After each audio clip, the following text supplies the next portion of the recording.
An interconnected, multi-POV, multi-timeline narrative with a pandemic and a work of fiction in the fiction.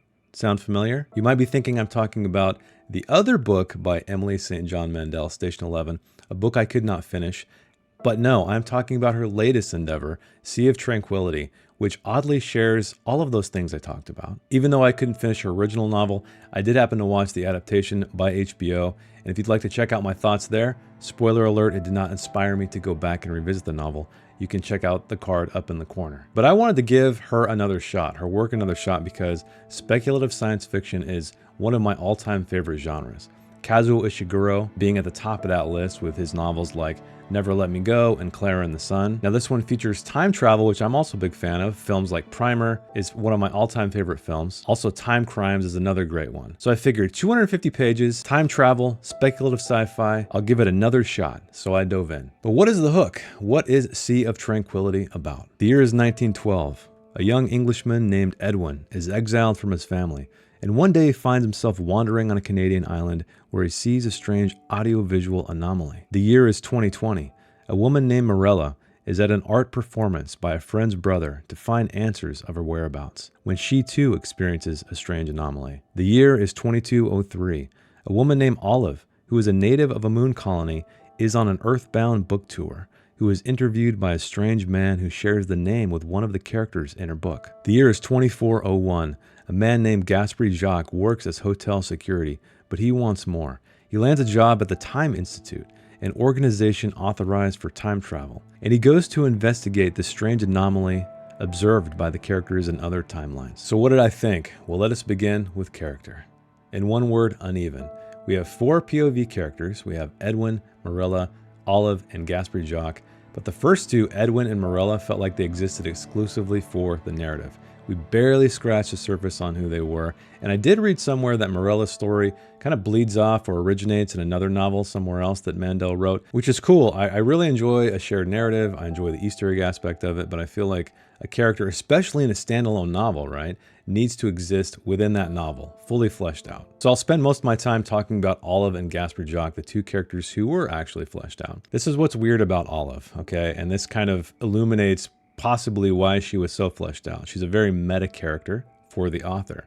She's a writer. She's on a very monotonous book tour. She's from the moon colonies because she's from the future, but she's on an earthbound book tour. She goes from hotel to hotel. She's missing her family. I'll get more into this in the writing section of the review, but the way the scenes were written were done really, really well to convey that monotony, to convey that loneliness. But the meta aspect goes further. She's on a book tour, as I mentioned, and that book is about an apocalypse. It's a post-apocalyptic novel that features a pandemic. Does this still sound familiar to you? But if it doesn't, let me just tell you that the plot of her other novel, Station 11, is exactly that. So I'm not sure how you guys feel about meta characters in books mirroring the author themselves. It feels a little lazy to me, honestly. But I can say that I imagine that is why this character was so interesting, right? Because Mandel just poured herself into this character, literally. Gaspard Jacques, so he's pretty much the main character in this novel. The funny thing is, though, his story really doesn't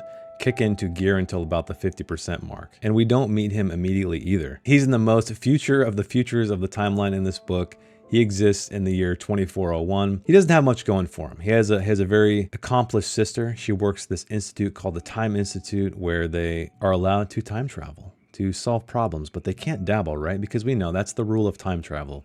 You can go places, you just cannot interact, you cannot change timelines because, well, you guys know what I'm talking about. Gaspard wants more, and what does he do? He gets a job at the Time Institute. After a very laborious background check and interview process, he's finally in.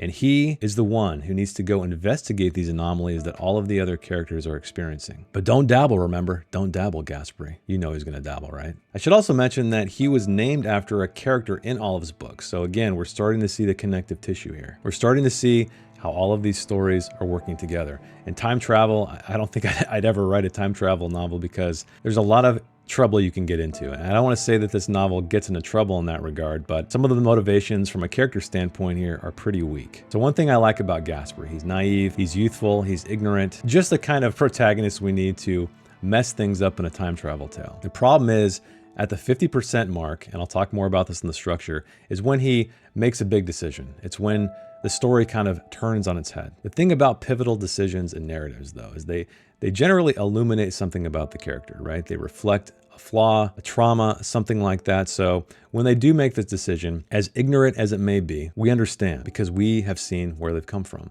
Now, we didn't get to know Gasperi very long in this book. Like I said, he pops up later. So structurally, it's kind of an odd thing. But when he makes this key decision, it feels empty. It feels like Mandel just flipped the switch because she needed the story to go one direction. So while I enjoyed him for the most part from a character standpoint, a lot of his actions seem to again serve the plot. So yes, I was invested in Olive despite her meta nature. Yes, I was invested in Gasperi despite his weird decision making. So let's talk about how they affect the plot next. I think I should really step back a moment though and talk about structure, because this book starts with Edwin, then it goes to Morella, then finally we meet Olive. And the unfortunate thing there is that Edwin's story is pretty boring. It's pretty mundane. There's really nothing going on with it from a character standpoint. There's no interesting hook. Same thing with Morella. We feel like she existed in another book, and so there's really nothing for us to sink our teeth into. But then finally when we meet Olive, she's on this book tour, as I mentioned. What was so great about it is the way the scenes were written. They were almost like these glimpses. One of the focal points being all of the hotels she visits. Some of these scene breaks are mere sentences long. And it really gave us the feeling of being on this journey along with Olive. So if there's one thing I can say that Mandel did very well, excelled at even, was presenting Olive's character to us. Because I guess she kind of is Olive to a degree. But again, the strange thing about the plot is it's difficult to know. When you have a multi-POV novel, what do? Do you start off with the protagonist immediately so the reader knows exactly who they should be following, even though, granted, there are supporting characters? Or do you kind of mix it up and keep the reader guessing? That's what I was doing when I first started this novel, because we start with Edwin, and I'm just like, when is this novel going to get interesting? I don't understand. And then we hop to Morella. By the time we get to the 50% mark or thereabouts, that's when I feel like the novel finally kicks in. So you're going to have to give this one time. You're going to have to be patient with it. It was a little bit of a slog, even though it's a short novel. This is kind of the same thing I remember when I tried to read Station 11. I just could not get into the book. But I do believe that once the plot is revealed, right? Once you're firmly in Gasperi's shoes, in his POV, you're going to be invested. But still, my philosophy is always, you should hook them immediately, right? The opening page should be interesting. There was really nothing interesting about the opening page of this book. Edwin's story was by far the most boring of the entire thing, except probably till the end of his tale. But Gasperi's decision is probably the weakest part of this book. And really, it just kind of highlights what I think Mandel was trying to do here. The ideas in this novel I felt were too big for the page count. I'm all for short novels. I love short novels. I love personal stories. I'm sure if you've been watching my channel for a long time, you'll know that already. But this book, this story needed more time to breathe, because you can see in black and white what she was trying to do here. You can see the themes she was going for. But those story beats in the narrative happened before we felt them, before I felt them anyway. And so they felt empty. They felt more like plot beats than emergent character decisions that would kind of propel the story forward. I do enjoy time travel stories where we get to see how all of the threads come together. So in this case, we had about 4 threads because we have the 4 POV characters. But I really think this novel would have been better served for an even more intimate story, something like Primer. If you haven't seen Shane Carruth's Primer, it's really about 2 people and what this technology they discovered has done to their lives and their friendship. And that's what this story needed. It's a very short movie. This is a very short novel. It probably would have been better if she would have explored that in that manner rather than trying to create all of these POVs, all of these timelines, and weave them together in such a short page count. Let's talk about the writing itself, or as I like to call it, the cinematography of the novel. It's well written for the most part. The one thing about Mandel's writing is that she doesn't get very deep into characters. So we have 4 POVs, like I keep talking about.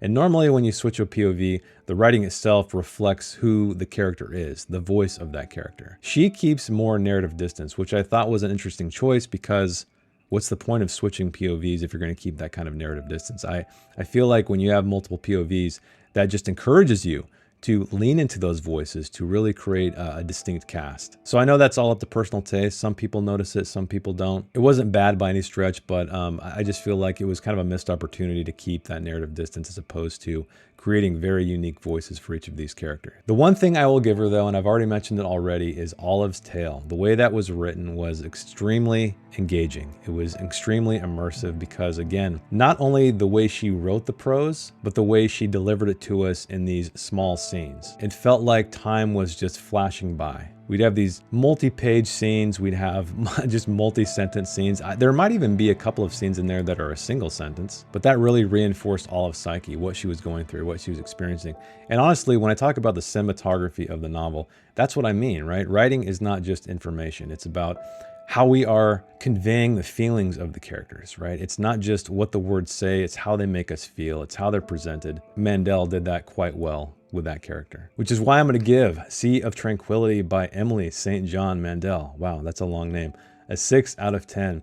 A multi-POV, multi-timeline narrative that feels a little bit too familiar to a previous work, one that is tackling big themes, but feels more like an early draft, a book that not only had uneven character work, but also a plot that just needed more time to breathe. But before I leave, I want to ask you this question, and hopefully if you've read this book or not, I would like to hear your opinion in the comments. Are we really okay for authors retreading ground like this? Now, I did not read all of Station 11, but I did watch the show, so I believe I got a general idea of what the plot was like. And while the plot didn't match perfectly, oh, I forgot to mention there's actually a prophet also in the book that Olive, the character in this book, wrote. But are we okay with that? Are we okay with such repetition, with taking books and almost utilizing the same elements but putting them in a different story? I, for one, am not a big fan of it, but I would love to hear your thoughts. So that is it for the review. I hope you enjoyed it. If you did, let me know with a like, and if you didn't like it, I'm okay with a dislike too. Also, comment down below. If you have read Sea of Tranquility, do you disagree with me? Because Amazon disagrees with me. It has something like 24,000 4.5-star reviews. And if you would like to check out my own works of fiction, you can see my novels down in the description box below. Well, thanks for hanging out with me as always. Thanks for watching as always. And I will see you in the next one. Bye.